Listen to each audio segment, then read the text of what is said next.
Aero the Acro-Bat is a re-release of a Super Nintendo game. It is retro side-scrolling platformer at its most basic, with a few neat little gimmicks that lend to good theming.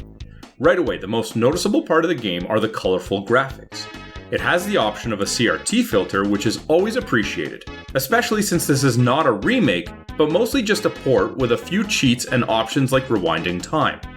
The circus music for each stage seems suitable, and just like circus music, it becomes very annoying quickly, on a short repeat loop, while sound effects are pretty neutral. The controls feel pretty awkward, in particular the modified double jump. In Aero, the second jump is an uncontrolled dive. You can point it up or down, but there's no controlling the length of the dive, so it becomes very unwieldy and is one of the roughest parts of navigation. There are numerous gimmicks in the game as well, such as trapeze, tightrope unicycle riding, launching a circus cannon, a sky train, and a Donkey Kong-styled minecart.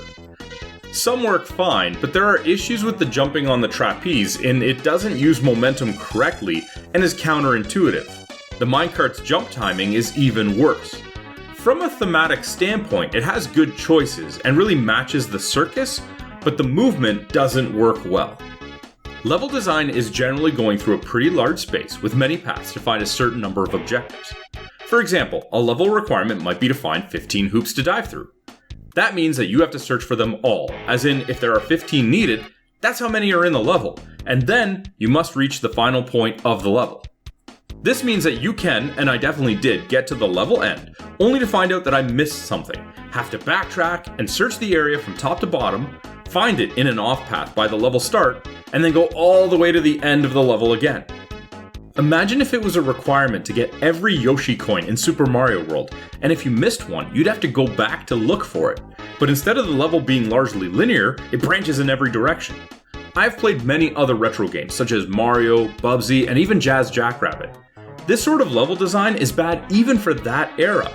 Since levels branch out in every direction at multiple intervals, it feels like a maze most levels, except it's a maze that you can't exit until you've found all of the stuff in it.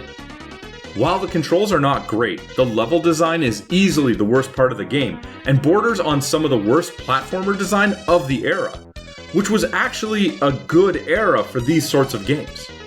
This is not a buggy or broken game, but it is hard to even call this a rough gem worth playing for nostalgia. Instead, I think I would advise avoiding it at all costs. At about 2 to 3 hours playtime, it manages to somehow be both an extremely short game that felt like it dragged on way too long. Aero the Acro-Bat earns a 3 out of 10.